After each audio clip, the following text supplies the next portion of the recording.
Nous sommes allés à Barcelone avec la seule intention de regagner quelques points pour la course au titre en Liga. Mais c'est dommage pour le Real Madrid, cette saison on ne peut pas faire pire que cette équipe-là. Vous menez 2-0 avant la 18e minute et 30 minutes plus tard, vous encaissez 4 buts. C'est incroyable d'avoir une équipe aussi nulle que cette équipe du Real Madrid. Chaque jour qui passe, on tire sur Carlo Ancelotti, sur Vinicius Junior ou sur Kylian Mbappé. Les gars, la mascarade, elle a assez duré. Aujourd'hui, chacun va prendre ses responsabilités.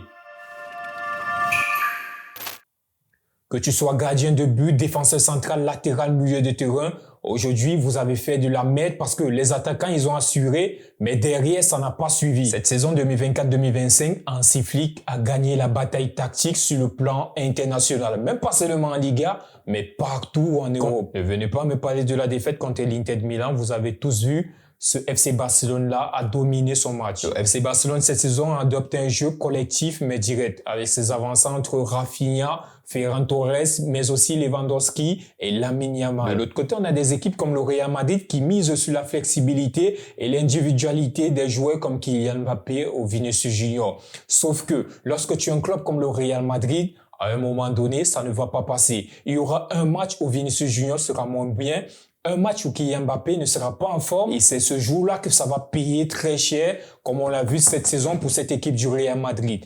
4 matchs contre le FC Barcelone. 4 défaites. Sincèrement, on savait déjà qu'on allait perdre, mais pas de cette manière-là. Vous nous avez tapé 3 fois cette saison. Là, on disait, OK, on va perdre, mais quand même, cette équipe du Real Madrid va nous montrer qu'ils ont quand même une personnalité en gagnant au moins un match cette saison. Malheureusement, ça n'a pas été le cas. Nous avons encore rencontré la pire terreur du Real Madrid cette saison. Est-ce que vous avez vu l'attitude du FC Barcelone après avoir encaissé les 2 buts? Cette saison, Hansi Flick a insufflé une dynamique incroyable à ces jeunes joueurs. Le jeu se caractérise par un pressing haut, une ligne défensive très avancée et qui se base notamment sur des transitions directes. Offensivement, c'est une terreur d'affronter cette équipe du FC Barcelone avec un jeu vertical rapide, avec des joueurs comme Lamine Yamal. Les gars, ce gamin, c'est un crack. Il n'a même pas encore 18 ans et il est déjà dans le top 5 des meilleurs joueurs du monde et probablement Ballon d'Or cette année. Avec l'arrivée de Kylian Mbappé, le mercato dernier, le Real Madrid a renforcé son attaque en combinant la vitesse de Vinicius Junior et la puissance de Kylian Mbappé. Sauf que derrière, ça ne suit pas. Le milieu de terrain n'est pas assez créatif pour pouvoir conserver le ballon ou alors diriger le tempo d'un match. Ne parlons pas de la défense qui est catastrophique. On va pas tirer sur Tchouaméni parce que ce n'est pas son poste de base. C'est ce genre de match qui font en sorte qu'on puisse déterminer aussi le réel niveau des joueurs. Arda Güler aujourd'hui, est-ce que vous l'avez vu? Ce n'est pas le Arda Güler qu'on a vu nos 3 précédents matchs où il a été passeur décisif et buteur.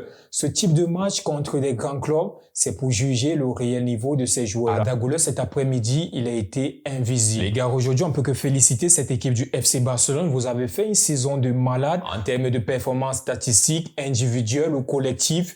Vos joueurs ont mérité tous vos titres cette saison. En tant que fan du Real Madrid, moi je vous tire un gros coup de chapeau pour cette saison. Les gars, rendez-vous la saison prochaine parce que là, on a tout perdu cette saison. Saison blanche et la seule chose qu'on pourra célébrer, c'est peut-être le départ de Carlo Ancelotti et probablement un super mercato qu'on va faire. C'était un petit débris d'après-match. N'hésitez pas à liker, commenter et surtout, abonnez-vous à Inside Football. C'était la pépite. Let's go!